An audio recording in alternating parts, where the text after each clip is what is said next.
que é as noções preliminares, nós vamos ver aí, então, sobre o método, né? E é interessante, né? Quando a gente abre o livro, percebe essa introdução e vem logo esse assunto, o método. A gente chama a atenção da gente, né? O método. O que Kardec quis dizer com o método? Kardec era criterioso, né? Era um estudioso. E a gente sabe que todo trabalho científico, ele tem uma metodologia, ele tem uma maneira de ser executado. Tanto é que todo experimento científico, ele é reproduzível. Ele é reproduzível porque ele traz ali nele uma metodologia, ele traz um método de como ele é executado para que ele possa ser reproduzido. E Kardec trouxe isso para a gente dentro do livro dos médiuns, né? Nesse capítulo método. Porque quando se fala em método, a gente tem que ter em mente que a gente está percebendo como é que é o caminho que eu chego a um objetivo. De que forma eu vou chegar ao objetivo que me interessa, que era a obra. Se a obra foi executada, ela tem uma finalidade, ela tem um objetivo. E como é que eu vou chegar a esses meus objetivos? Para que eu não fique debatendo em cima do estudo, em cima das pesquisas, em vão, né? Então, ele já foi traçando meios e quais os mecanismos de obter um resultado positivo dentro da sua obra, que é uma obra científica e filosófica.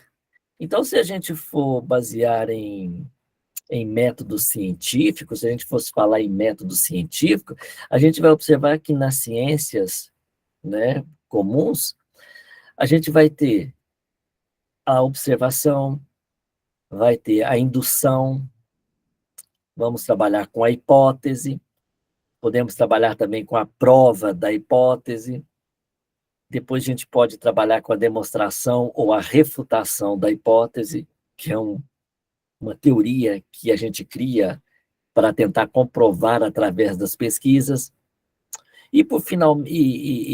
Finalmente, nas conclusões, a gente chegaria ao estabelecimento da tese ou da teoria científica, que era a comprovação daquilo tudo que a gente propôs diante de uma reflexão ou diante de um pensamento.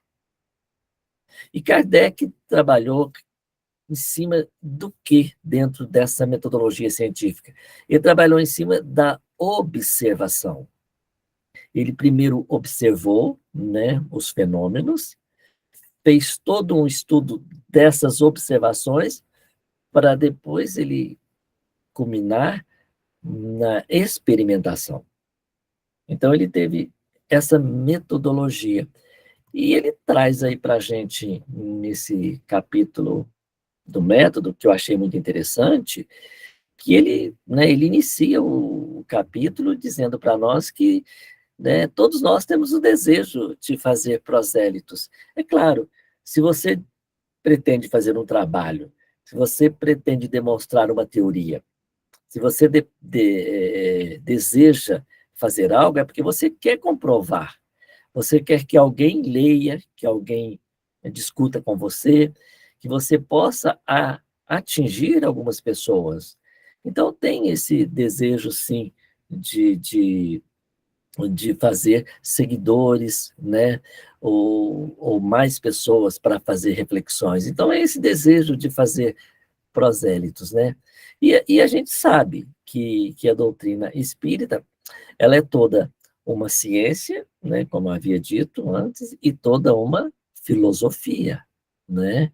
E Kardec chama muita atenção, e a gente ouve isso todo dia dentro das nossas casas. Vocês podem até me interceder se não ouve isso. A doutrina espírita, ela precisa de um estudo sério. Ela jamais será aprendida brincando. E a gente fala isso sempre, é uma reunião mediúnica, um estudo da doutrina, é, um, é uma coisa séria. E Kardec já afirmava isso, que não há como, nem como nas ciências comuns, não se aprende brincando, a doutrina espírita, da mesma forma, não tem como aprender ou praticá-la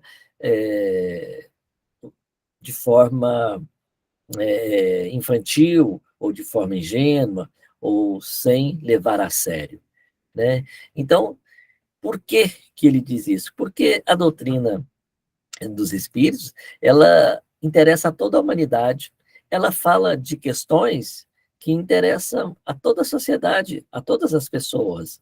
Ela abrange todo o ser humano, né?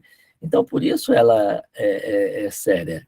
Ela atinge a pessoa de uma maneira integral, tanto no seu contexto social, como na sua relação com o mundo dos espíritos, né? Então, ela deve ser encarada pelas suas consequências, por aquilo que ela traz para nós, né?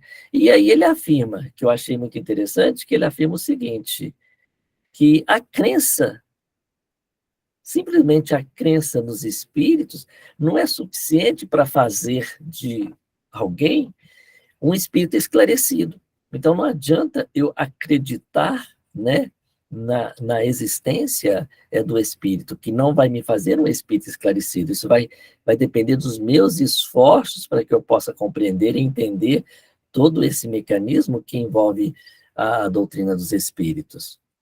Ele até faz uma comparação. Ele diz o seguinte: não adianta a pessoa é, apenas crer em Deus que ela vai tornar um teólogo. Não adianta, né? Então ele está chamando a atenção de que há necessidade de esforços dobrados e redobrados, né, no estudo contínuo, para que a gente possa entender todos os mecanismos que envolvem a doutrina, né? E aí ele reforça que existem formas diversas de você estudar a doutrina. Já que é tão importante o estudo, e qual a forma melhor? Só ler, ler, ouvir, né? E ele chama a atenção de que, às vezes, uma simples conversa, né, que existe as formas na tribuna como no púlpito, mas nas conversações, né, e nas explicações e experiências que a gente troca uns com os outros, é uma forma de ensino, né? E isso a gente confirma, né, que a gente aprende muito com a experiência do outro, com o exemplo do outro, às vezes com uma troca simples de palavras, a gente aprende até de forma mais tranquila do que sentado ali, ouvindo exaustivamente, né?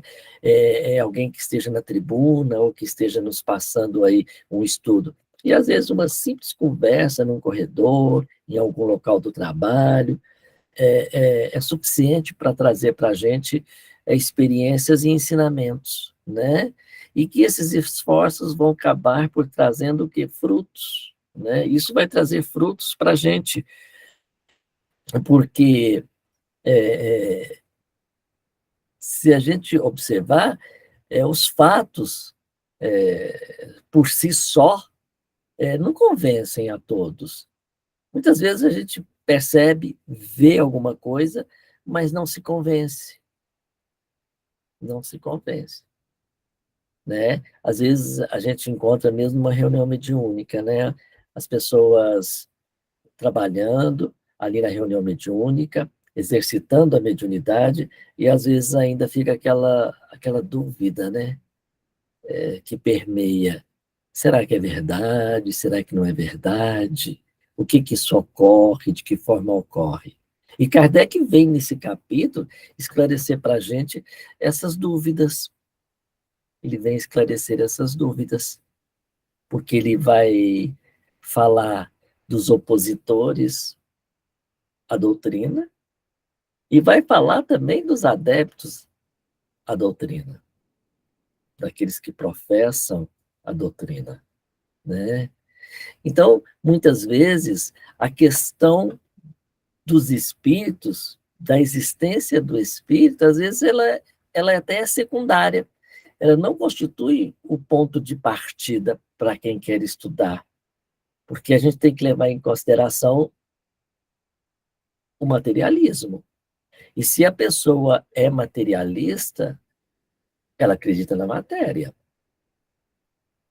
E se a gente for observar, na ciência comum, a gente estuda assim, a gente estuda, né, o conhecido para chegar no desconhecido. Então, quando você vai fazer uma dissertação ou um trabalho científico, você primeiro lê artigos, você lê trabalhos que foi executado sobre aquele assunto, para depois você discorrer sobre o seu assunto e sobre a sua experiência que você está propondo.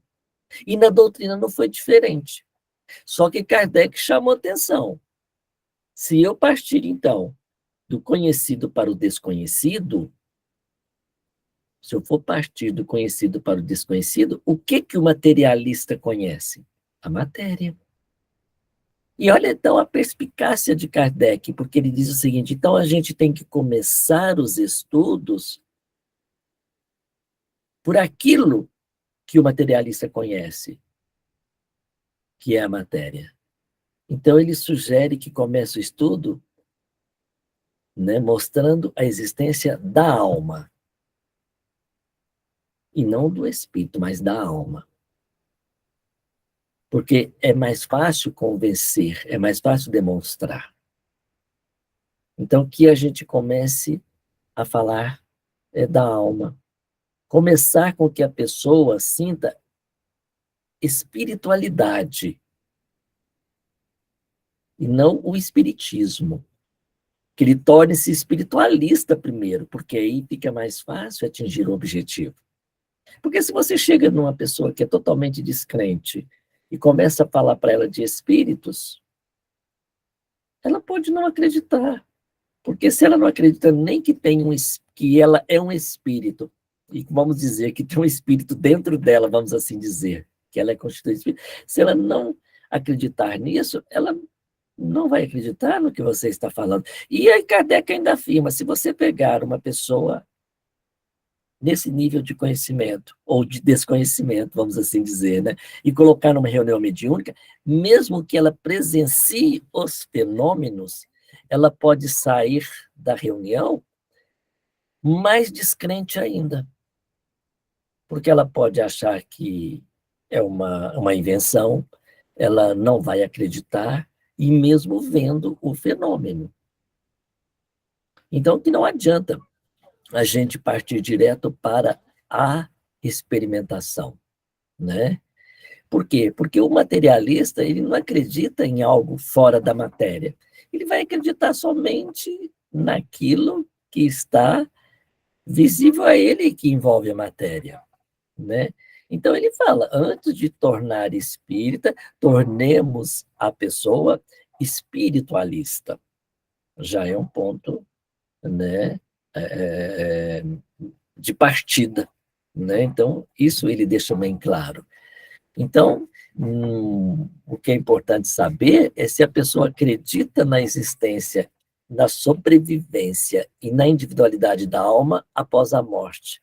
Isso já é um ponto de partida essencial. Porque como é que eu vou falar de espírito para a pessoa se ela não acredita na sobrevivência, nem da individualidade da alma após a morte, né? E seria uma perda de tempo trabalhar com a pessoa com esse pensamento.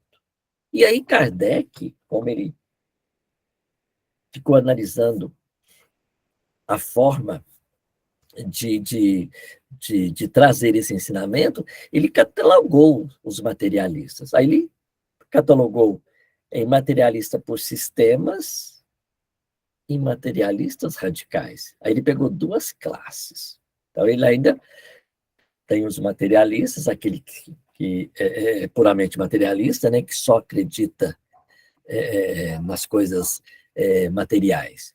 Então, quando ele fala de materialista por sistema, é aquela pessoa que tem a negação absoluta, raciocinada a seu modo. Então, ela absolutamente nega a existência da alma e, consequentemente, do espírito. E os materialistas radicais, né, na sua classificação, ele diz que ele nega por orgulho, por amor próprio, não acreditam em princípio inteligente fora da matéria. Esses são os materialistas radicais. Então, aí Kardec fala, né, para a gente, não faleis de revelação e nem de anjos, nem de paraíso. Né? Prove que as leis da fisiologia são impotentes para explicar tudo. E isso é muito interessante, porque eu já vi médicos recém-formados dizerem isso. Eles eram, né, assim, não acreditavam em nada, assim, fora da matéria. Mas eles, depois de formados, trabalhando ali com os pacientes, eu cheguei a ouvir, né, ele falar assim, tem que ter algo além, que a gente na medicina não consegue resolver tudo. E a gente percebe como as pessoas agem, como as pessoas vivem. Então, tem que ter algo. Então, é muito interessante quando Kardec traz isso, porque se a gente for pensar mesmo a fisiologia, ela vai dizer do mecanismo de como é a vida do corpo, né? O pensamento, que a gente tem o coração, os órgãos que funcionam, que são nutridos né, pelo sistema sanguíneo, enfim, toda essa explicação, né? Mas isso bastaria, né? Depois, quando torna aquele corpo inerte, né? Certa vez perguntaram para o Chico, né? Eu não esqueço disso. Estava lá no necrotério e a pessoa fazendo uma necrópsia e perguntou para o Chico: ué, Chico, cadê a alma aqui? Eu abri o corpo, cadê a alma? O que, que o Chico diz? Meu filho, a gaiola está aberta, o passarinho já voou há muito tempo. É a sabedoria do Chico, né, trazendo para a gente esse ensinamento. Porque não é ali, né? Então, dizer, a gaiola abriu quando houve ali o desligamento perispiritual. E a alma já se foi, não se encontra dentro, inserida dentro do organismo, né? Então é isso. Então a gente já demos aí uma adiantadinha, falamos alguma coisa. Vocês querem falar algo para não ficar muito monótono, muito cansativo? Quer falar alguma coisa, o Edivaldo, ou alguém, para não ficar só essa conversa aí? Vamos lá, Rita, fica à vontade. Não, eu estava lendo aqui, eu achei interessante assim. Qualquer coisa que a gente faça no ambiente de casa, no ambiente de trabalho, principalmente com pessoas que a gente não lida muito no dia a dia, a gente tem que eleger o público, né? Então, qualquer coisa que a gente faça, a gente tem que eleger o público, e conforme público, a gente tem que ter a nossa teoria, nosso modo de falar, né? Como a gente fala, por exemplo, você não fala com a criança a mesma coisa que você não fala com a pessoa adulta. E Kardec, ele fala disso, né? Que a gente tem que eleger o público, né? A gente tem que eleger o público com muito cuidado, que a gente não pode falar a mesma coisa para determinado público, né? Para poder levar as pessoas a realmente compreenderem o espiritismo, né, a doutrina espírita, né, achei interessante isso, né, quando fala da questão, eu estava vendo aqui, a questão do público, né, que nem estava falando desde o início aí, né, o tipo de pessoas que a gente aborda e como que a gente aborda, né, para que as pessoas realmente compreendam, né, e levem isso como algo realmente sério, não fazendo pouco caso, como diz o outro, né, é isso. É isso mesmo, Rita. A gente tem que chegar ao nível cultural e de entendimento de cada pessoa, né? E isso a ciência também ensina para a gente. Você sabe quando é que a ciência ensina isso para a gente, a nossa ciência do dia a dia? Por exemplo, a pessoa que trabalha na área de saúde, ela tem que ter um consentimento livre e esclarecido que é de cada pessoa, dar o consentimento para que o profissional possa executar aquele procedimento que se faz necessário à pessoa. Mas ele tem que fazer um consentimento. E o que é a base desse consentimento? Que ela tem que chegar ao nível cultural da pessoa, porque se o profissional detém o conhecimento técnico e científico e começa a escrever ali palavras técnicas, científicas, a pessoa não vai entender nada. Como é que eu vou autorizar a fazer isso para mim se eu não entendo? Aí o que, que diz a lei, a nossa lei dos homens? Tem que escrever de maneira que chega ao entendimento do paciente, vamos assim dizer, para que ele possa exercer a sua vontade de dar ou não a permissão para que seja executado o procedimento. Olha que interessante. E você falou isso. E Kardec também ensina isso, então, quando ele diz que a gente tem que chegar, né? E só que a gente tem que chegar de forma amorosa, né? De forma paciente, porque Kardec também diz que talvez ali não seja aquele momento da pessoa assimilar, talvez não seja nem nessa encarnação, talvez seja em outra encarnação, né? Mas diga lá, o Edivaldo. Como ele começa falando aqui, né, no item 18, né, o desejo muito natural e louvável dos adeptos, que não se precisaria estimular mais, é o de fazer prosélito, né, de ter mais adeptos do Espiritismo.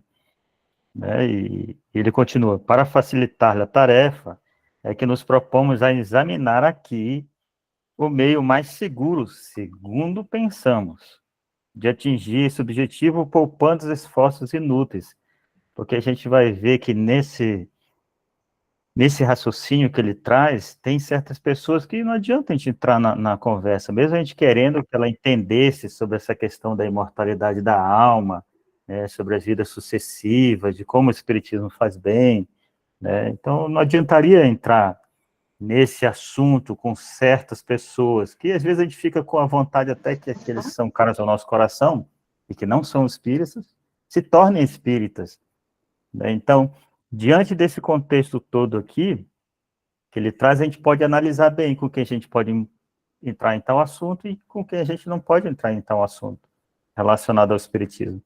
E é muito reflexivo esse parágrafo seguinte, porque ele fala assim, dissemos que o Espiritismo é toda uma ciência, toda uma filosofia. Quem desejar conhecê-lo seriamente deve, pois, como primeira condição, submeter-se a um estudo sério e persuadir-se de que, mais do que qualquer outra ciência, não se pode aprendê-lo a brincar. Então, é interessante que essa reflexão que ele traz para nós, dizendo assim, ó, vocês precisam estudar de forma, como você falou, de forma metódica, de forma séria, para compreender todo o arcabouço, digamos assim, dessa ciência. Porque quando entramos numa conversa com alguém da qual queremos levar esse esclarecimento e essa pessoa está mais aberta a isso, a gente precisa entender um pouquinho, com uma certa profundidade dessa ciência, para termos embasamento, né? Porque, como o Kardec falou aqui, não é pelos fenômenos materiais que se vai convencer uma pessoa, muitas das vezes é pelo raciocínio, né? Então, a gente precisa entender com uma certa profundidade para entrar nesses assuntos, né? Porque tem, como a Rita falou, tem pessoas que a gente pode ir um pouco mais além, com uma certa profundidade. Tem outras que já não precisam ir tão mais além do que isso. Então, assim, a gente precisa pensar, né? De atingir esse objetivo poupando esforço inútil. Então, a gente tem que perceber que tem pessoas que não vão estar em condições de entrar nesses assuntos, né? É isso mesmo. Ana e Ilza. O que eu vou comentar aqui tem um pouco a ver com o que o Edivaldo colocou do início do parágrafo, que me chamou muita atenção, é que Kardec não condena fazer prosélito, né? Ele fala que pode sim, e o método vai vir justamente para a gente não fazer, como a Rita colocou, como o Edivaldo colocou, falar onde a gente não deve, falar onde não vai surtir efeito, né? Que doutrinar, catequizar é uma questão salutar, saudável, um desejo nosso, e que não tem problema a gente animar isso, a gente pode fazer isso, mas aí a gente tem que saber bem para quem que a gente está fazendo, né? Porque senão a gente vai enxugar gelo, vai tentar conversar sobre algo que a pessoa vai entrar no ouvido e sair do outro, então não vai adiantar. E aí, assim, vendo esse tema e esse texto aqui do método, ele é muito rico, porque no decorrer a gente vai perceber que a gente pode de alguma forma, fazer prosélito, de qualquer forma a gente pode fazer, mesmo sem usar as palavras, porque o que mais vai chamar a atenção são os nossos exemplos. Ó, o Gabriel querendo falar. Boa noite, pessoal. Boa noite. Uma coisa assim que me chamou a atenção, né? Até o colega aí anterior falou dessa questão do estudo sério, que eu vejo assim por mim agora que eu estou relendo o livro dos médiuns, o tanto que está sendo uma experiência diferente para mim, né? Porque eu estudei esse livro lá em 2014, mais ou menos, 2013, 2014, quando eu fiz o desenvolvimento mediúnico. Então, assim, eu estudei esse livro sem prática mediúnica. Então, aqui, ó, de 2003 a 2014, né, estamos em 2023, foram praticamente, assim, 10 anos de trabalho mediúnico meu, né, ininterrupto, e que é uma coisa, assim, que estudar teoria e prática, né, uma coisa, assim, que eu aprendi muito, né, na universidade eu me formei, né, o UNB, né, os professores sempre falam, né, teoria e prática, né, não adianta a pessoa estudar teoria e não ter experiência prática, né, ou ir para a prática sem a teoria, né, então, assim, e principalmente que eu fiz uma faculdade de educação, né, que pega mais, assim, nesse assunto, né, teoria e prática. Então, assim, eu vejo que esses livros, assim, a gente sempre tem que estar estudando, né, porque a gente estuda, aí passa 5 anos, aí é tanta experiência nossa, né, na doutrina, tanto o trabalho mediúnico, tantas experiências, assim, na vida pessoal, né, que aí a gente lê de novo esses livros, é um entendimento, assim, muito diferenciado, né, que a gente tem. Eu estou percebendo isso, até quando eu estudei, né, as fichas que eu fazia, né, dos capítulos, né, aí eu fico vendo, assim, né, o tanto que eu já hoje, assim, já consigo ver, assim, considero, né, uma visão, assim, bem mais amadurecida, né, do que o Kardec fala, né, é uma visão, assim, mais serena, né, mais amadurecida. Não sei se os outros colegas aí também têm, assim, essa sensação que eu tive, né, com o passar do tempo a gente vai lendo com as nossas experiências, né, nossa vivência na doutrina, né, os nossos trabalhos, assim, tanto que a gente vai tendo, assim, uma visão mais aprofundada, né, mais amadurecida, né, do que o Kardec, né, nos ensinou. Isso é um amadurecimento, né, Gabriel? Cada época que você estuda, que você vai tendo mais amadurecimento, você vai interpretando de outra forma, você vai estar tendo uma outra visão, né, o que é muito importante. E como você fala do estudo, hoje em dia, com o MEP, Mediunidade, Estudo e Prática, vem tudo em conformidade com o que diz esse capítulo método.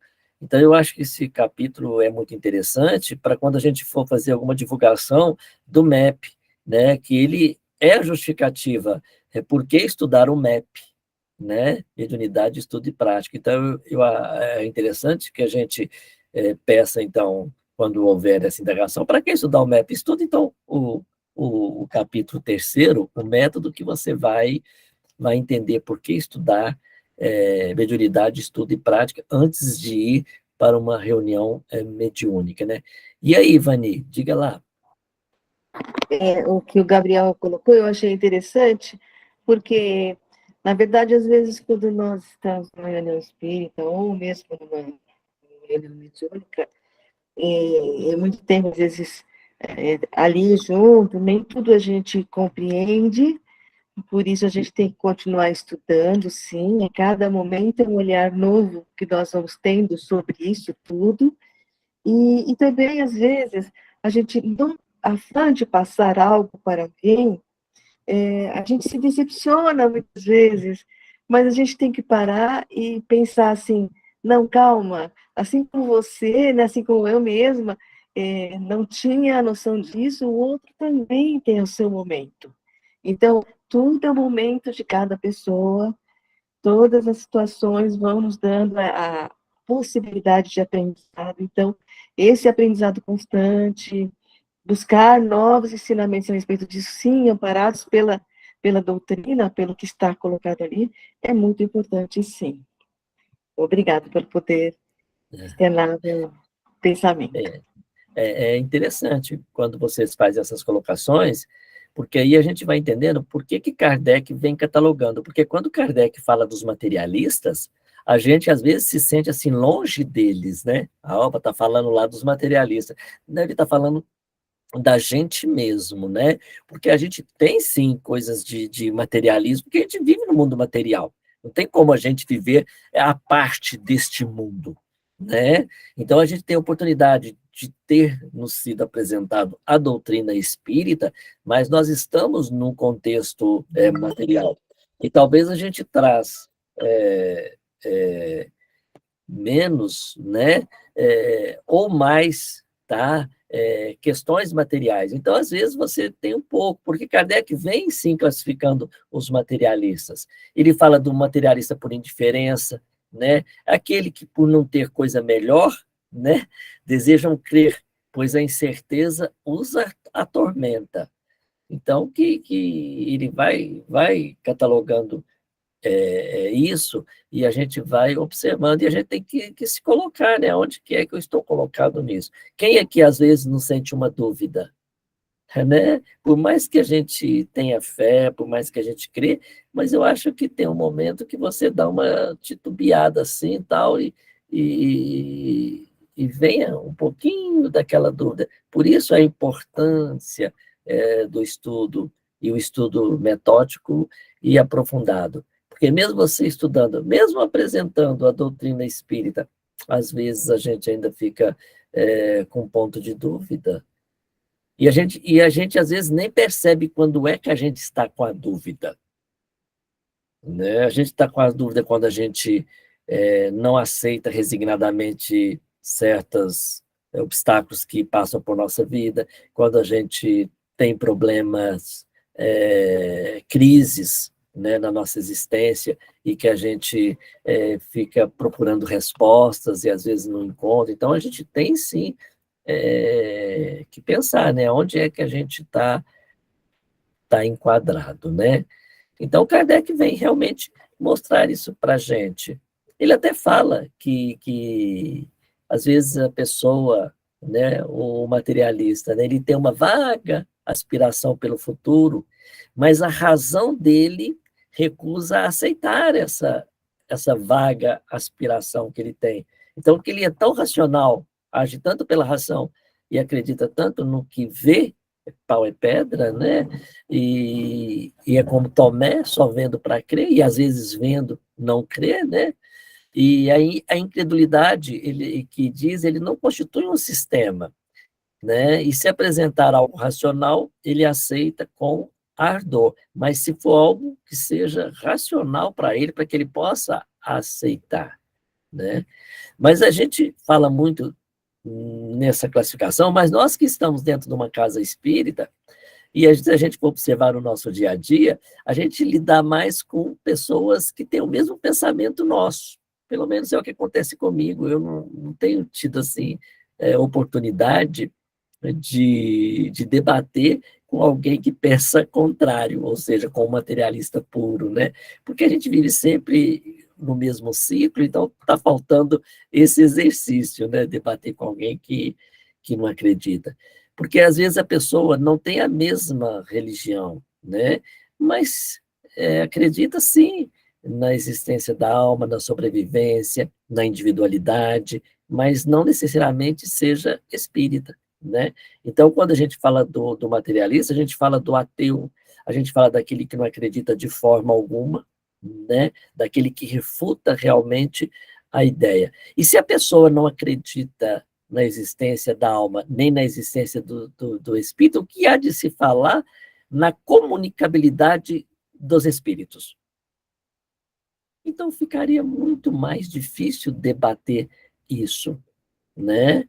Porque aí viria aquela dúvida, aquela incerteza, né? Então, ficaria muito mais. Então, tem várias nesse capítulo, se a gente for ler o capítulo, é um capítulo exaustivo, tá? Porque ele não é pequeno. Ele, para a gente estudar ele, debater ele integralmente em 1h30, não seria nem possível, porque ele é bem extenso, porque ele dá a classificação e toda a possibilidade daquele que não crê, que não acredita na doutrina espírita. E depois ele vem falando daqueles que acredita sem conhecer, que acredita sem o estudo, que acredita por intuição, vamos assim dizer, né? Ou por uma sensibilidade que ele traz.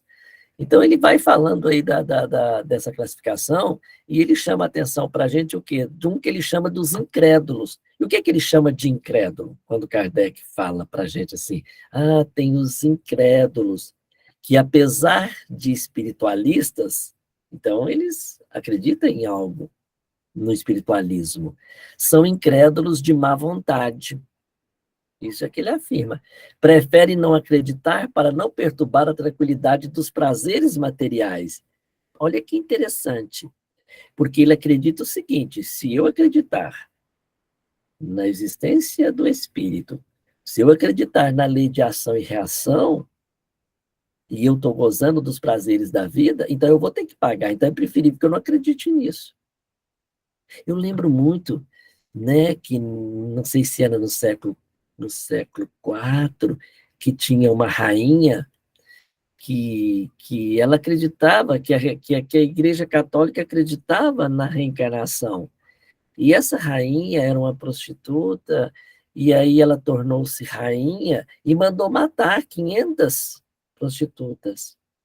E aí o que aconteceu? Lembraram ela: olha, fulana, agora você vai pagar, porque você extinguiu todas essas pessoas. Aí o que ela fez? Como ela era esposa do imperador, acho que era Constantino, né, do imperador Constantino, ela falou: então vamos revogar a lei. Aí revogou a lei da, da reencarnação, então não vai ter mais a lei da reencarnação. Então é isso que está dizendo, do incrédulo, né? Teodora, muito bem, me lembrou, foi a Teodora, foi a Nilma Almeida que me lembrou aí da Teodora, é isso mesmo.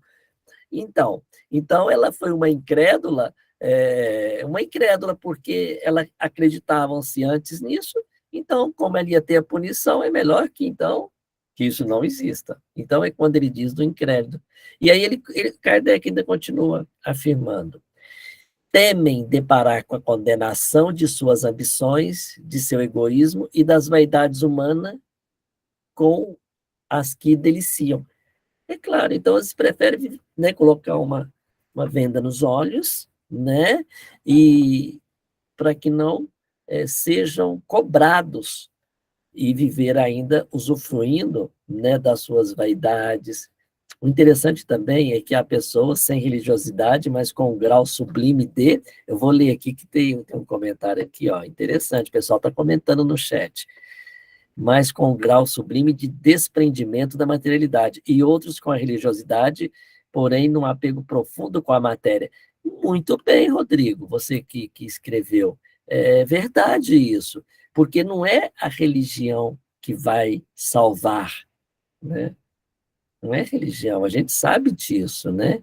E a conduta, então, às vezes a pessoa tem muita religiosidade e um apego enorme às coisas materiais. E eu conheço gente no nosso meio que é espírita excelente, conhecedor da doutrina, mas acumulador, né? Não percebe isso. E a gente tem que tomar esse cuidado. Outros, às vezes, não têm religião nenhuma, mas faz muito mais caridade, exerce muito mais os ensinamentos, os apostolados que nos são mostrados pela doutrina, do que aquele que professa a doutrina. Então, o Rodrigo falou muito bem sobre isso, né? E a Nilma complementa: para muitos o espiritismo é desagradável, porque nos coloca como, eu vou ter que clicar aqui para a gente ver, nos coloca como responsáveis pelos nossos atos, acabando com a crença do pecado original que os isenta de responsabilidade. É isso mesmo, é mais fácil a gente delegar, né, para outro essa cobrança, né? Então, o que é isso que diz nessa classe de materialista? Kardec ainda afirma: fecham os olhos para não ver e os ouvidos para não ouvir, só podemos lamentá-los. Então, vem complementar tudo isso que vocês estão escrevendo aí no chat. Então, vocês vão percebendo que nesse estudo desse capítulo, né? Kardec vai colocando várias classes de materialismo e ele coloca uma quarta categoria ainda, né? Que são os incrédulos interesseiros ou de má fé. Olha que se a gente for buscar aí, por incrível que pareça, a gente acaba achando aí um pezinho em algum local desse aí, viu? Porque ele fala o seguinte: o que são esses incrédulos interesseiros ou de má fé, né? Sabem muito bem como proceder em face do espiritismo, mas ostensivamente o condenam por motivo de interesse pessoal. Isso que a gente vem falando, né? Porque pensam-se que as leis divinas são ditadas pela doutrina. Não, as leis divinas são imutáveis e é para todos, independente de religião, de qualquer credo, né? Não é eu conhecer ou desconhecer a doutrina que vai fazer com que eu haja, eu não vá ter uma resposta dos meus atos. É indiferente. Eu conhecia um espírita lá na casa, né? Ele já até desencarnou, e ele dizia o seguinte, ele fazia o estudo do Livro dos Espíritos, aí ele dizia o seguinte: bom, eu tenho um colega que fala assim para mim: ô, fulano de tal, era o seu Costa Júnior desencarnado, ô, Costa Júnior, você estuda tanto a doutrina espírita, mas e se depois você morrer ou desencarnar, como você diz, e não existe nada disso? Como é que você vai se comportar? Aí ele disse assim: bom, pode ser. E se eu chegar lá e tiver tudo isso? Eu vou estar no lucro, não vou? Então, que é melhor que eu continue trabalhando isso. Então, se não tiver, e se ele agir diferente, totalmente materialista, e tiver algo, né, que a gente sabe que tem, ele estaria no prejuízo. Então, ele diz: então eu vou estar no lucro. Então, é melhor continuar com a minha crença e com isso que eu professo, né? Porque, segundo Kardec, somente o tempo encarregará de mostrar os equívocos para aqueles que não acreditam. Então, a gente também não tem que estar tentando convencer. Dá tempo, né? Para que haja um amadurecimento, né? Para que haja um momento certo de que a pessoa vai ser tocada, né? Por algo, né? Então, eu fui tentando, dentro de cada parágrafo, de cada dissertiva de Kardec, e tirando algo para que a gente pudesse ir mostrando, né? E vendo os detalhes de tudo que ele trouxe para executar esse método de trabalho, para que a gente não precisa perder tempo em querer convencer alguém naquele determinado momento. A gente tem que ser, sim, caridoso, cristão, né, e tentar ajudar, mas não tentar convencer aquele que é totalmente incrédulo, né? Muitas vezes o silêncio fala mais alto, muitas vezes a gente não debate porque não vai levar a lugar algum, né, a não ser ainda aumentar o descrédito da pessoa. Então, acho que todo mundo tem um momento de receber a luz e despertar para esse conhecimento, né? Então, ele fala que, além de todas essas categorias de opositores, que ele chama esses materialistas de opositores, ele ainda nos diz dos incrédulos por covardia. O que ele diz incrédulo por covardia, né? É que terão coragem quando virem que os outros não se queimam. Ou seja, aquele que diz que não acredita, diz que não professa, não tem nada a ver com isso, não quero saber disso, mas, no entanto, quando vê que alguém trabalha, que alguém tá evoluindo, que alguém está melhorando, né, de algo que o prejudicava, ou que a pessoa que vivia de uma forma deprimida, de uma forma triste, conhece a doutrina e começa a despertar-se, a viver bem, então essa pessoa se deu bem, opa, então ali então está bem. Aí sim, aí ele quer também fazer parte, né? Aí ele quer adentrar para os ensinamentos da doutrina. Então ele chama de incrédulos por covardia. É interessante, né? Que Kardec fala isso em 1862, mais ou menos nessa época, né? E a gente ainda vivencia isso nos nossos dias, não é verdade? Ele chama também a atenção para os incrédulos por escrúpulos religiosos, os quais um estudo esclarecido ensinará que o Espiritismo repousa sobre as bases fundamentais da religião e respeita todas as crenças. É claro, muitas vezes as pessoas que não conhecem a doutrina, né, os irmãos católicos, a gente vem de família católica, claro, e eles, e quando eu digo que a gente estuda o evangelho mais do que eles, às vezes, e começa a discutir o evangelho com eles surpreendem, porque eles não sabem que a nossa doutrina é uma doutrina cristã e que estuda os evangelhos.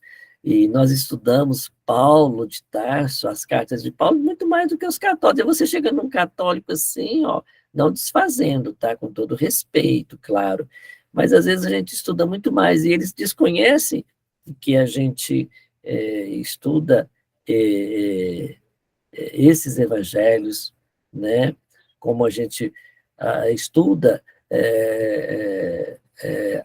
as, né, as parábolas do Cristo, eles desconhecem que a nossa doutrina é baseada no Cristo, né? Então isso a gente tem que mostrar, né?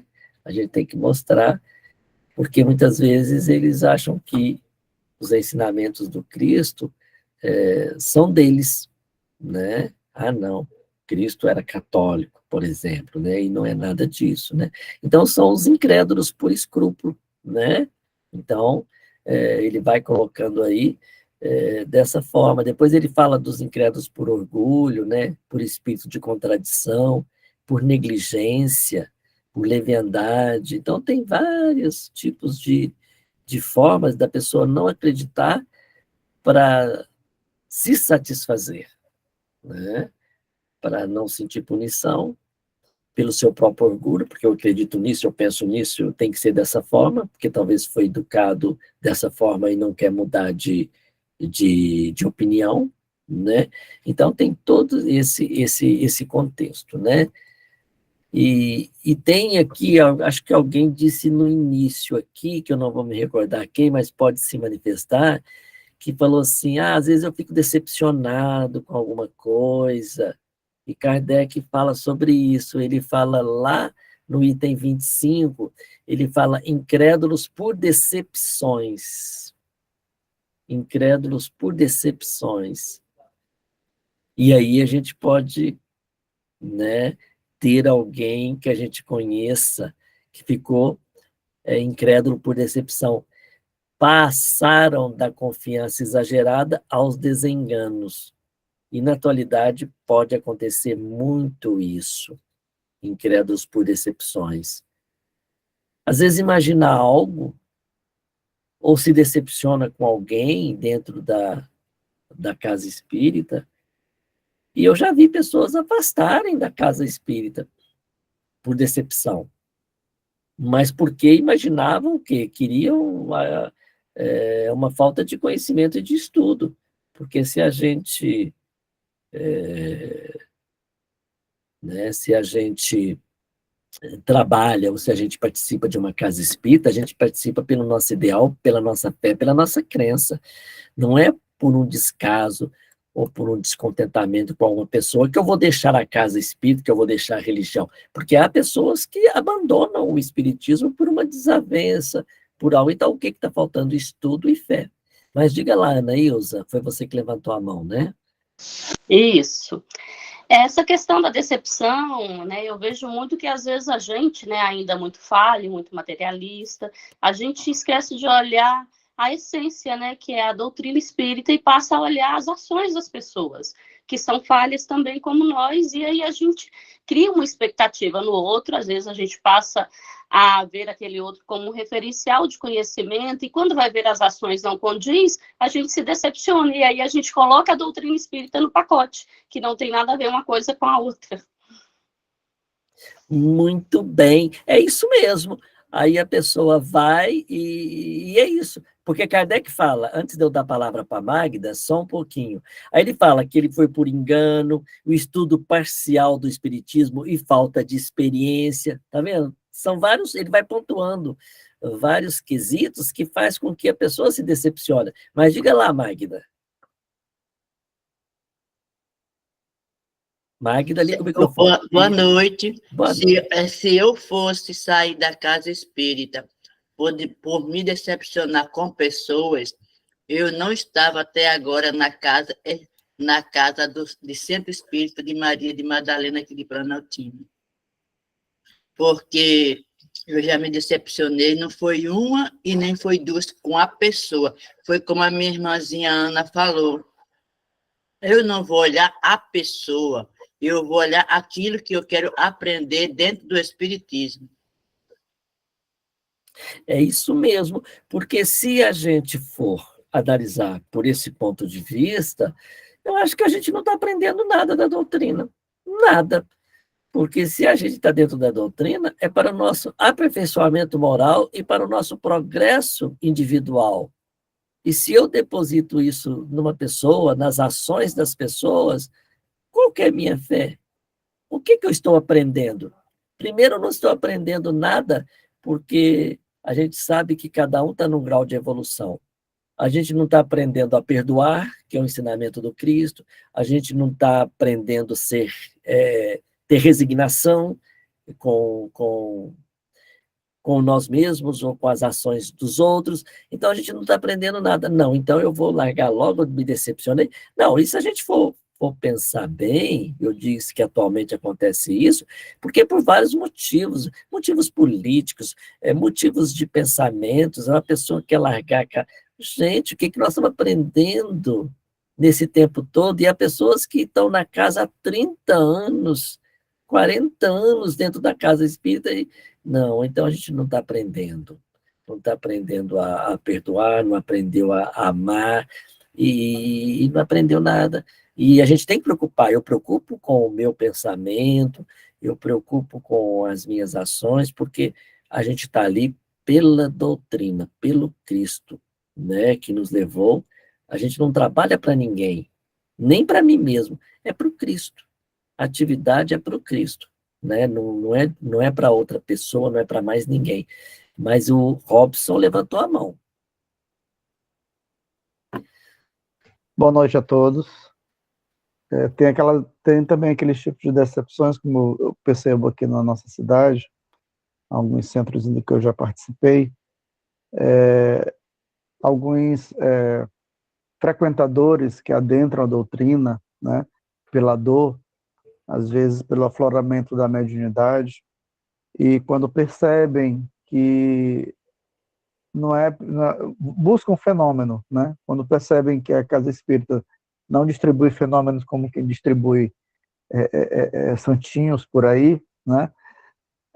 Quando percebem que precisam estudar, aí eles se decepcionam, né, com a doutrina, porque acham, como algumas denominações religiosas, que você adentra e não participa de estudo, né? Tem todo aqueles rituais, né, que às vezes não impele ao participante a estudar. E a doutrina espírita, ao contrário, né? Ela nos impele a isso. Nos quer nos aprofundarmos dentro dela, aprofundarmos até mesmo para compreender a compreensão sobre a mediunidade, a compreensão sobre nós mesmos, né? Aí a pessoa assim, eu pensei que o espiritismo não fosse assim. Era uma coisa que eu teria que entrar e ia resolver a minha problemática, e eu poder, como é mediunidade, eu vou entrar diretamente nas reuniões mediúnicas, e para isso eu vou ter que estudar um bom tempo fazendo ERG, um bom tempo fazendo MEP, um bom tempo estudando as obras básicas. Aí a pessoa se decepciona e, como não tem disciplina para o estudo, né, acaba indo para uma outra denominação religiosa, buscando aquilo que ela almeja em outra denominação religiosa.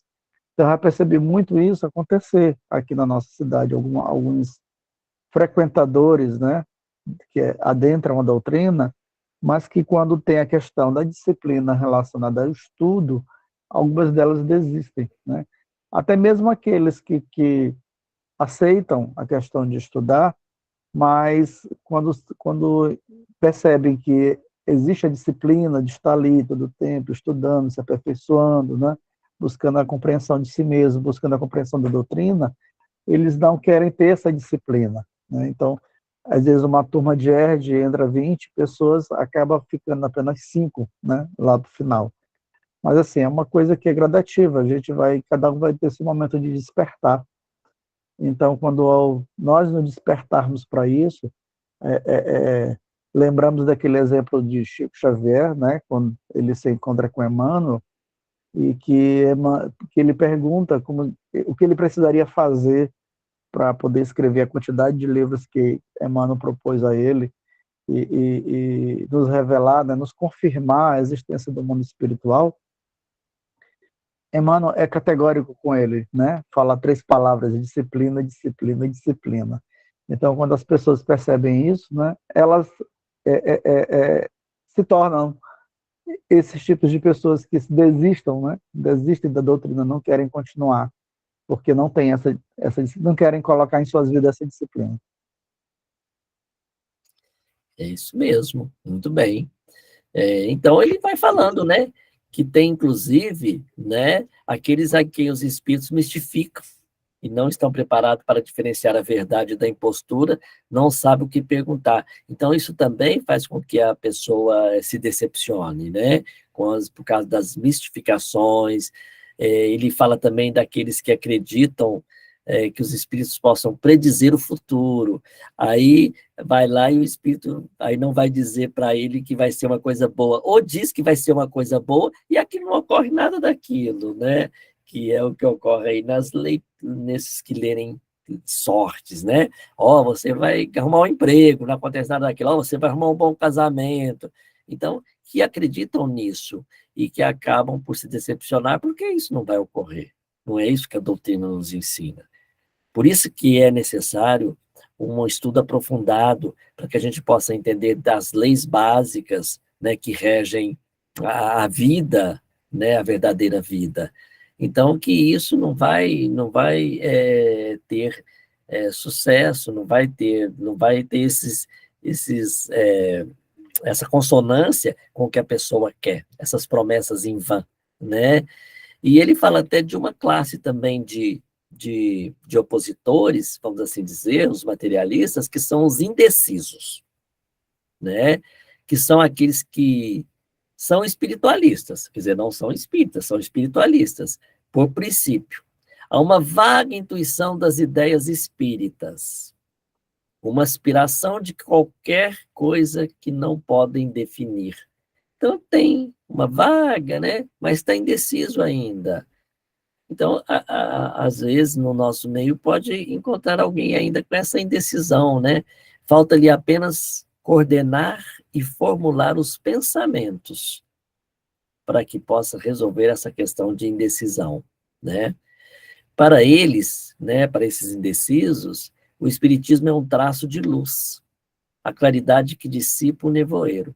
Por isso mesmo o acolhem com avidez, porque ele os liberta das angústias e da incerteza.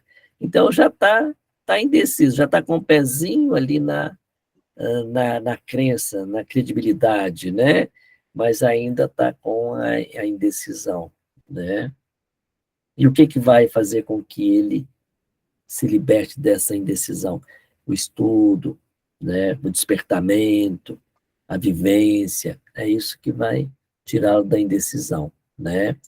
E aí Kardec diz, lá no item 27, a gente já está indo lá para o item 27, a gente vai assim, permeando cada item um pouquinho, para que a gente possa discorrer todo o capítulo. Então, lá no 27, ele diz, ao olharmos as diversas categorias dos crentes, encontraremos primeiro os espíritas sem o saberem. Então, quando ele fala dos espíritas sem o saberem, ele já está falando dos adeptos da doutrina. E o que são esses espíritas sem o saberem? E a gente vai encontrar muitos. Já foi dito aqui também, quando disseram o seguinte, Às vezes a pessoa não acredita em nada e faz o bem, pratica algo, muito mais do que aqueles que professam a doutrina. Aí ele fala dos espíritas sem o saber, que é aqueles que caracterizam como uma subdivisão dos indecisos.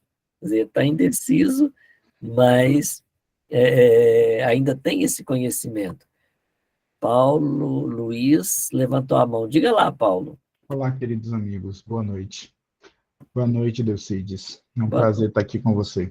Prazer é meu. Sobre esse tema que você traz, eu percebo muito, né, nas fileiras espíritas, a nossa confusão em trazer a exceção como regra, e não a regra como a própria regra. Eu vou ser bem sucinto. Existem pessoas que acreditam, pelo simples fato de não estudar e já partir para a prática mediúnica, e isso acontecer com um ou outro, isso pode ser a regra, né? Quando, na verdade, a melhor prática nos mostra que a gente precisa estudar muito, e não é pouco, muito mesmo. Estarmos seguros diante de conceitos que são básicos, segundo Allan Kardec. E aí a gente parte para uma exceção, e aí acredita que trabalhando em cima daquela exceção, sem esse item que você acabou de ler para a gente, né, seria possível a gente se dar bem, né, no estudo, na prática mediúnica. Foi muito bacana quando um colega mais cedo falou da importância da prática com a teoria, e é verdade. Só que a gente tem que ter cuidado, muito cuidado, né, de não colocar o pés pelas mãos, né, diante de um assunto tão importante como esse. Então, seria bom depois, com calma, a gente reler esse item 27, que foi falado agora pelo Delcides, né, e a gente entender, né, que se Allan Kardec está propondo, ele não está obrigando, mas ele está propondo algumas diretrizes. E o fato de acontecer de forma tranquila com um ou outro, não quer dizer que isso seja a regra para todos, não é?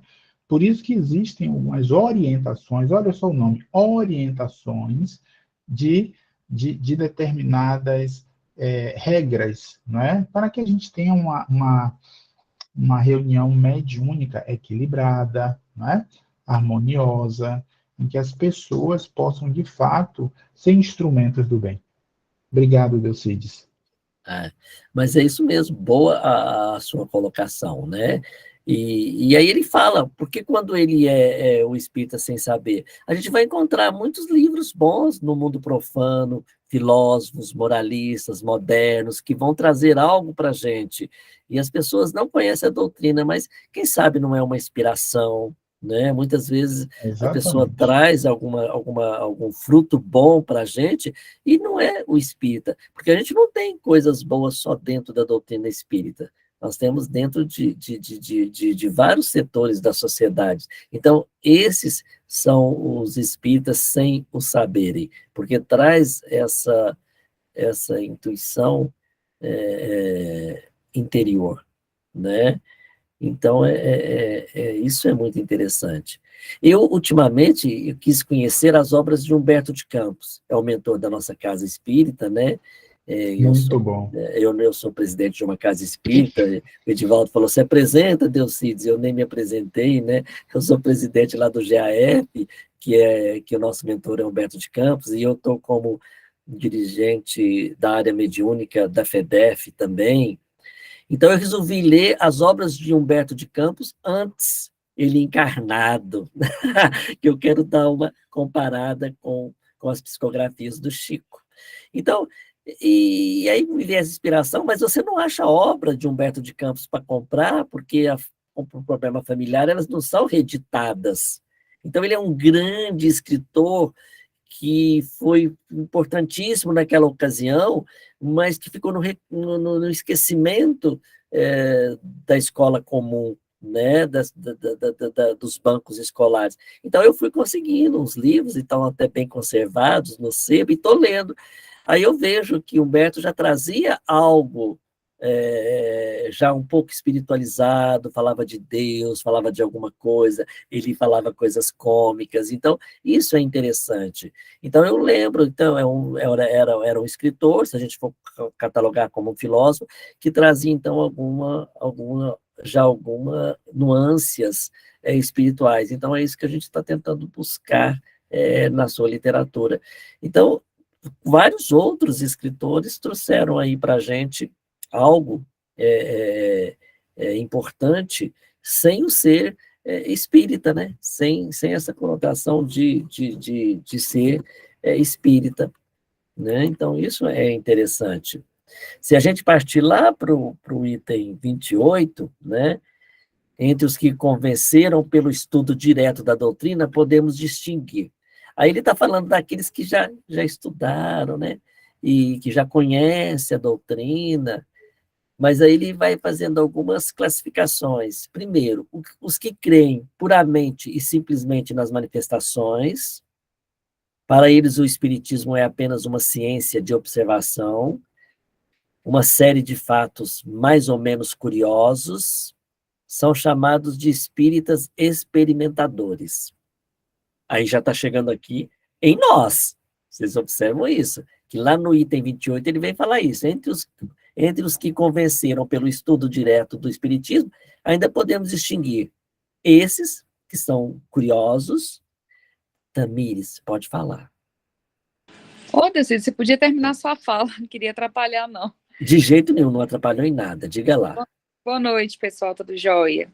É interessante, Decides, o que você começou a falar, né? Que realmente, eu acho que de todo o capítulo é a parte onde a gente mais tem que prestar atenção, na minha opinião. Porque fala sobre nós, né? Porque falar do outro que não acredita no espiritismo, que não quer acreditar, né? Não vai, e nem precisa, né? Que a gente já conversou sobre isso, nem precisa. A transformação não está em ser espírita, né? A transformação está em nos aprimorarmos moralmente, a gente sabe disso. E agora, de tudo que a gente vai falar agora, esses momentos, esses poucos 20 minutos, né, que a gente vai ter para explorar, infelizmente, esse capítulo, é o que realmente a gente mais vai ter que né, prestar atenção e tentar internalizar, não só a mim, mas é porque vai chegar nesse horário, acho que todo mundo está tão cansado, né, que aí é bom a gente dar uma acordada e falar, gente, vamos olhar agora para o nosso umbiguinho aí, com as falas que você vai trazer para a gente, porque realmente é o que vai, né, talvez é o que a gente mais vai levar de produtivo do nosso encontro de hoje. Não queria te atrapalhado, não, queria deixar você falar antes. Não, você não atrapalhou em nada, eu te agradeço que você reforçou, e a mudança de voz assim é bom para despertar o pessoal, né? Então a gente já falou do primeiro, a classificação, que é esses, né, que são os curiosos, os experimentadores, né? E depois ele vem uma segunda classificação, que é os que veem no espiritismo mais do que fatos, compreendem sua parte filosófica, admiram a moral daí decorrente, mas não a praticam. Olha só o que a Tamires está falando, né? Ela chamou atenção para isso. Conhece, mas não pratica. A influência da doutrina sobre o caráter deles é insignificante ou nula. Não modificam em nada os seus hábitos e não se privam de um só prazer. Nada de reforma íntima. O avarento continua sovina, o orgulhoso se conserva cheio de si, o invejoso e o ciumento são sempre hostis, consideram a caridade cristã apenas uma bela máxima. São os espíritas imperfeitos. Essa dói. Essa aí, porque a gente acaba tendo uns requisitos disso que foi falado. E aí, mas a grande sabedoria é a gente entender e ir lapidando essas nossas dificuldades, se é que a gente vai encontrando alguma, e se a gente encontrar já é um grande mérito, já é uma melhoria, porque mais difícil é aquele que tem, mas desconhece e não aceita de jeito nenhum. Aí está lá nos materialistas, né? Então, como a gente já está bem adiantado, essa aqui pode enquadrar aí dentro da gente, né? Então, a gente promover a nossa reforma íntima e a nossa modificação. E ele diz ainda no terceiro, aqui numa terceira classificação, os que não se contentam em admirar a moral espírita, mas a praticam e aceitam todas as suas consequências. Aceita lá né, a punição, aceitam umbral. Convencidos de que a existência terrestre é uma prova passageira, tratam de aproveitar os seus breves instantes para avançar pela senda do progresso única, né? Eu sou a única. E os pode elevar na hierarquia do mundo dos espíritos, esforçando-se por fazer o bem e reprimir seus maus pendores. A caridade em tudo é uma regra de conduta. São os verdadeiros espíritas, ou melhor, os espíritas cristãos. Então, vamos ler de novo. Os que não se contentam em admirar a moral espírita, mas a praticam e aceitam todas as suas consequências. Convencidos de que a existência terrestre é uma prova passageira, tratam de aproveitar os seus breves instantes para avançar pela senda do progresso. Pode elevar-se na hierarquia do mundo dos espíritos, esforçando-se por fazer o bem e reprimir pelos seus maus pendores, então, né, reprimir os seus maus pendores. E ele ainda tem a caridade em tudo é uma regra de conduta. São os verdadeiros espíritas, ou melhor, os espíritas cristãos. Então é esse que a gente está tentando ser, né? E ele ainda diz do 4, os espíritas exaltados. Espécie humana, né, seria perfeita se sempre tomasse o lado bom das coisas. O exagero é prejudicial em tudo. Então é melhor a gente ficar ali nessa categoria terceira, né? Porque o exagero também, né, traz aí como é que a gente vai dizer, gente? O exagero acaba trazendo a profanação, acaba trazendo discórdia e acaba prejudicando, né? A gente tem que estar no equilíbrio, né? Nem muito e nem mais, mas o equilíbrio, né? Então, é isso que Kardec nos aponta. E no 29, ele ainda vai continuar falando para a gente do convencimento que se dá por diversas maneiras, né? Variando de pessoa para pessoa, para a gente não preocupar em convencer as pessoas abruptamente. A gente tem que ter paciência, que todo mundo tem o seu momento de aprender e de aceitar, né? A evolução vai ocorrer independentemente da vontade de cada um, né? E ele fala, só para terminar esse 29, Edivaldo, o materialista que atribui a uma causa puramente física ou a um embuste, né? O ignorante ou supersticioso, né, a uma causa diabólica ou sobrenatural. Então, são essas as classificações que ele vai colocando e chamando a atenção de cada um de nós. Mas deixa o Edivaldo complementar aí. Diga lá, Edivaldo. Eu acho que seria importante, Delcides, Sim, pode falar.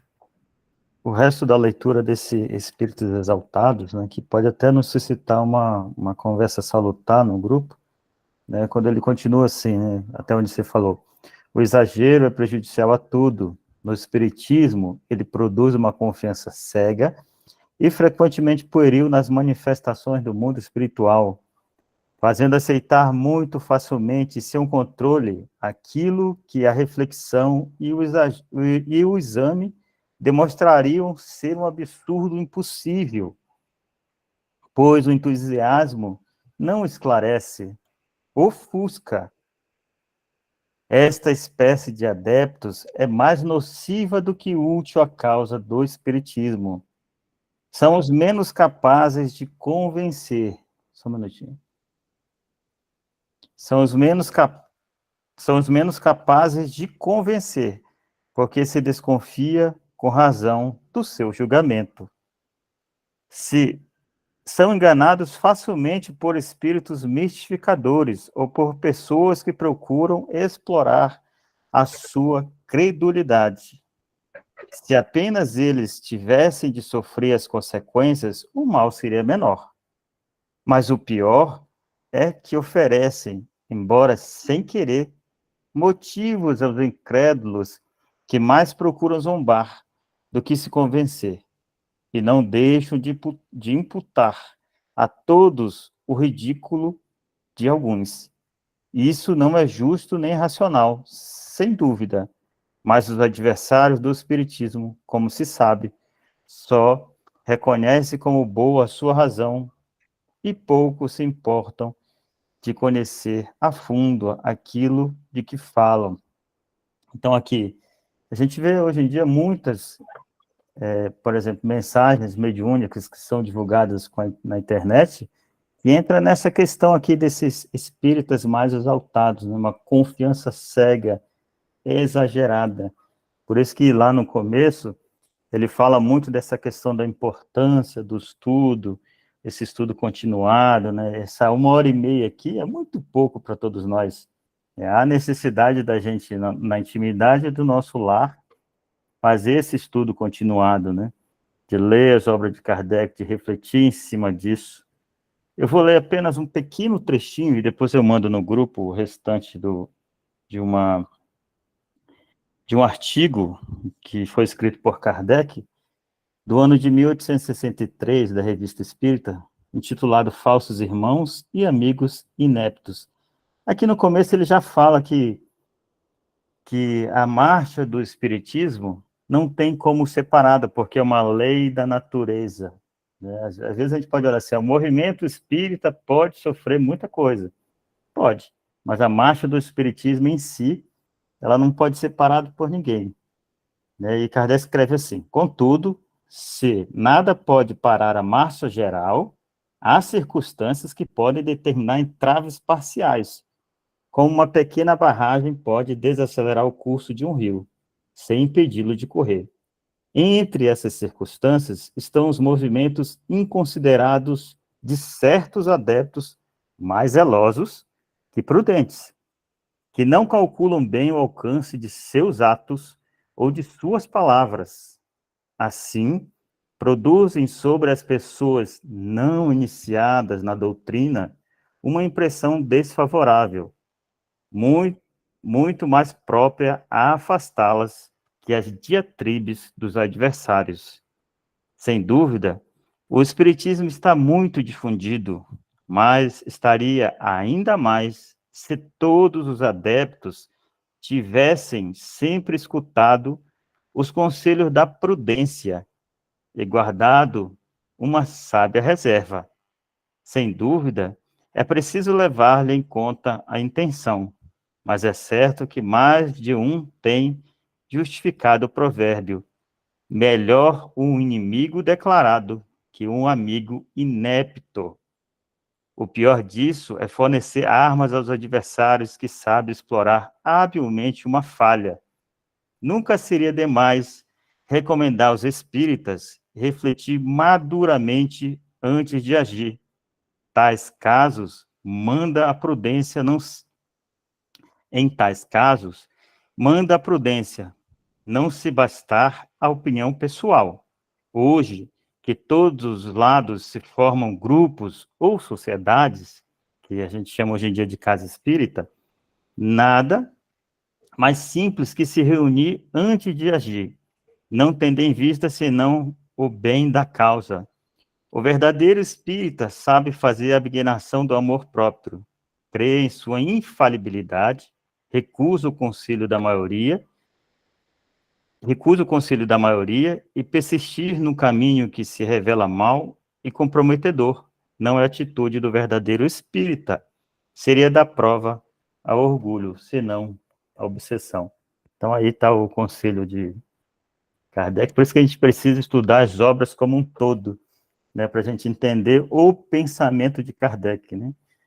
Entendendo o pensamento de Kardec, a gente vai ter mais prudências em certas questões relacionadas ao espiritismo, até dentro da casa que a gente frequenta, né, no relacionamento com as outras pessoas, isso que vocês já falaram, né, de pessoas que se decepcionam, a gente sabe que isso pode acontecer, mas o mais importante é a gente dar continuidade nos nossos estudos e nos esforçarmos pela nossa própria melhora, né? É isso mesmo. O que eu diria numa palavra, fanatismo.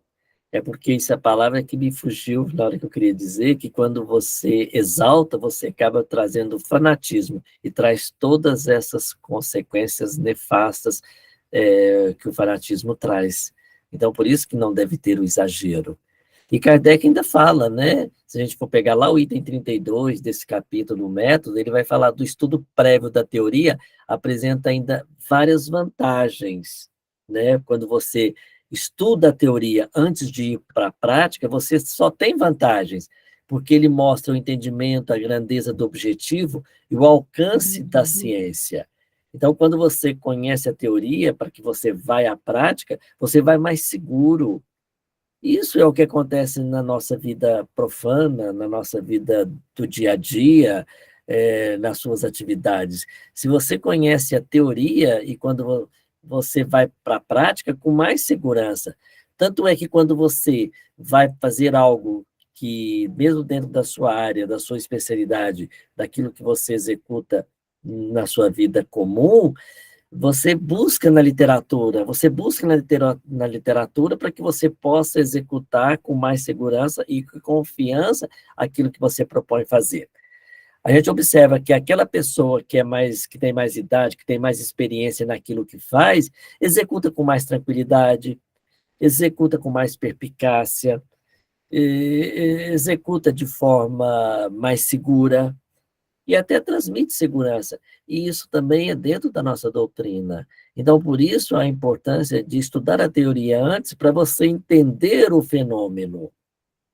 Porque quando você estuda, você vai entender que aquele fenômeno não é uma mera mensagem de oportunidade, que você vai entender todas as bases que foi ensinada pelo Cristo, pelo Evangelho.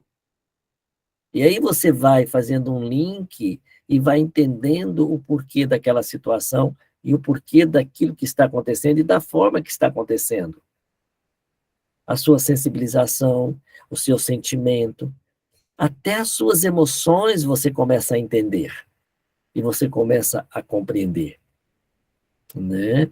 Porque você entende no estudo, você estuda até um pouco da fisiologia, porque você vai observar que na mediunidade, no momento que está acontecendo o fenômeno, há uma descarga endócrina corporal que modifica os seus batimentos cardíacos, as suas reações que porventura venham a acontecer. Então, ela explica tudo, ela explica até na fisiologia e ela explica também a moralidade, a mensagem que vem para a gente naquele momento. Então, isso tudo vai ter uma compreensão dentro do estudo que você vai compreender isso. E Kardec vai falando lá no finalzinho desse capítulo que a gente tem que estudar sim, e ele dá até uma ordem cronológica dos estudos que a gente tem que basear. Então, Kardec diz o seguinte, ele aconselha-se a ler, e é nessa ordem que ele aconselha, que está lá nesse capítulo. Primeiro, o que é o Espiritismo? É uma obra que vai explicar para a gente os princípios da doutrina, percebe o objetivo e pode julgar o seu alcance, encontra-se as respostas às principais questões ou objeções que os novatos costumam fazer. É uma introdução que facilita o estudo aprofundado dessa primeira obra. Depois Kardec continua, ler o Livro dos Espíritos. Por quê? Ali no Livro dos Espíritos contém a doutrina completa, tal como a ditaram os próprios espíritos, com toda a sua filosofia e todas as consequências morais. Quem o lê, né, quem lê o Livro dos Espíritos, compreende que o Espiritismo tem um fim sério, que não constitui frívolo passatempo. E aí ele continua. Terceiro livro a ser lido, Livro dos Médiuns. Por isso que diz, né? Quem faz o MEP tem que ter feito o ESD, Estudo Sistematizado da Doutrina Espírita. Aí depois vem o Livro dos Médiuns. Destina-se a guiar os que queiram entregar-se à prática das manifestações, dando-lhes conhecimento dos meios mais apropriados para se comunicarem com os espíritos. Complemento de O Livro dos Espíritos, o Livro dos Médiuns. E, por fim, ele aconselha a ler uma coisa que o Edivaldo gosta muito e traz para a gente com bastante conhecimento, eu admiro isso, Revista Espírita.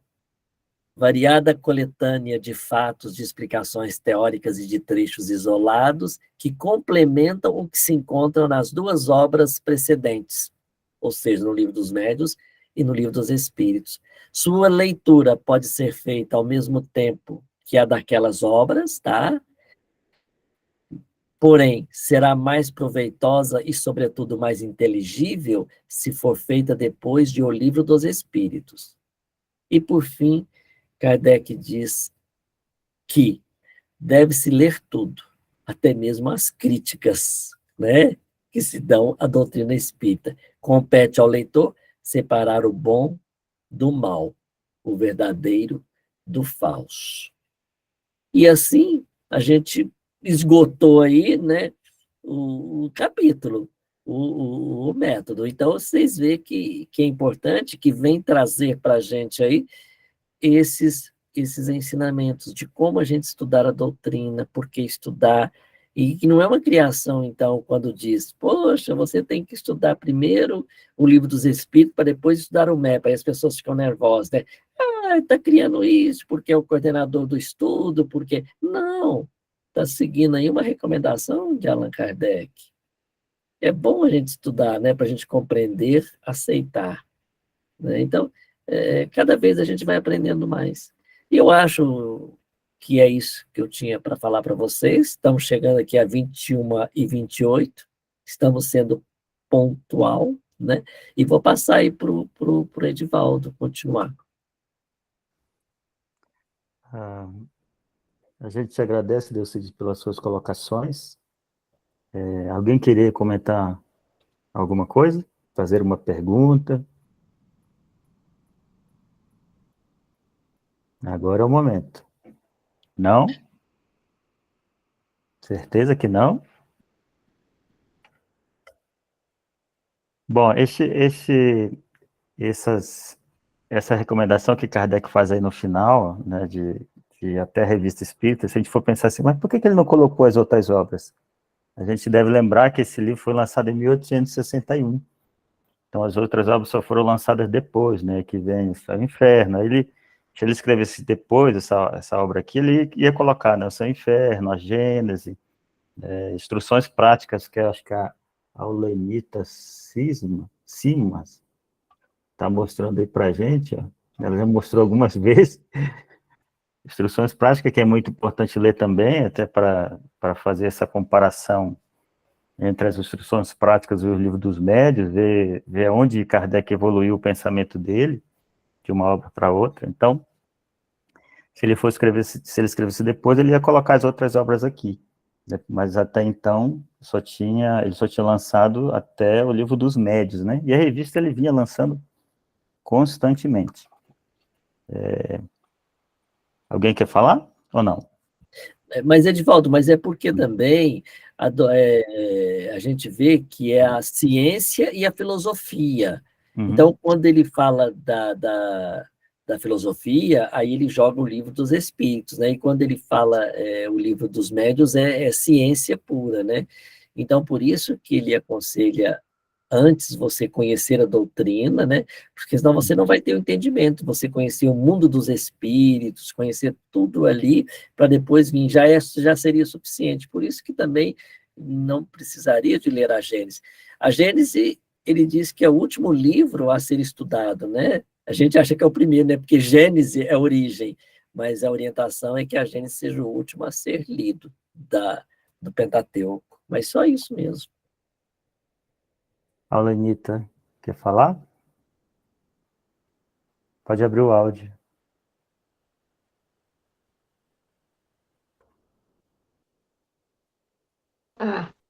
Não, só um comentário rápido. Quando o Edivaldo Edivaldo, se não me engano, leu aquele artigo, eu reconheci e lembrei que recentemente eu encontrei aqui neste livro. Instruções práticas? Sim, está aqui.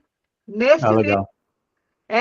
Deixa eu ver o capítulo que eu li, encontrei aqui e achei bem interessante, porque eu reconheci, quando ele começou a ler o artigo, eu reconheci que tinha lido há poucos dias Foi muito interessante mesmo. Assim, eu achei bom que pelo menos eu estava tomando conhecimento de uma coisa, assim, reconhecendo uma coisa que eu tinha visto, e eu achei isso interessante. Falsos irmãos e amigos inábeis, no capítulo 12. Isso mesmo. De Allan Kardec. Achei interessante. Foi só isso para comentar. Mas obrigado pelo seu comentário, né? E a gente vê como é importante o estudo da obra como um todo. Bom, se ninguém tem mais nada a falar, agradecemos a presença de todos. Esperamos vocês na próxima sexta-feira. Eu gostaria de convidar a Sheila para fazer a prece. Você pode fazer, Sheila? Posso sim, Edivaldo. Dizem que prece a gente não se recusa, né? Então, vamos fazer a nossa prece. Antes de fazer a prece, eu não ia falar. Agradecer ao Delcides, em nome de todo mundo. Foi muito gostosa a aula, muito gostosa mesmo. Tranquila, esclarecedora, viu? Então, eu convido todos nós, neste momento, quem se sentir à vontade, fechar os olhos e vamos buscar a imagem do nosso divino amigo Jesus, rogando a sua presença junto a nós. Que nesse momento os nossos corações e as nossas mentes possam se unir numa rogativa a Jesus, que olha para todos nós, com pequeninos que somos, solicitando o seu amor, o seu amparo, para todos nós, para os nossos familiares, para os nossos lares, em especial aqueles irmãos que mais sofrem, encarnados e desencarnados. Agradecemos, Jesus, a sua presença amiga junto de nós, agradecemos por esta noite, por esse estudo tão delicado, tão gostoso de ser feito. Agradecemos ao Espírito de Allan Kardec, que nos proporciona tantos ensinamentos maravilhosos, e rogamos, mais uma vez, que a tua paz esteja nos nossos corações, hoje e sempre. Que assim seja, graças a Deus. Boa noite a todos. Boa noite, pessoal. Muito obrigado. Pessoal. Boa noite. Boa noite. Boa noite. Obrigado, Delcides. Obrigado. Boa noite. Eu que agradeço. Boa noite, Boa gente. noite, pessoal. Boa noite, Obrigada, viu, gente. Delcides? Excelente aula. Obrigada. Obrigado, eu que agradeço, gente. Boa noite, boa noite.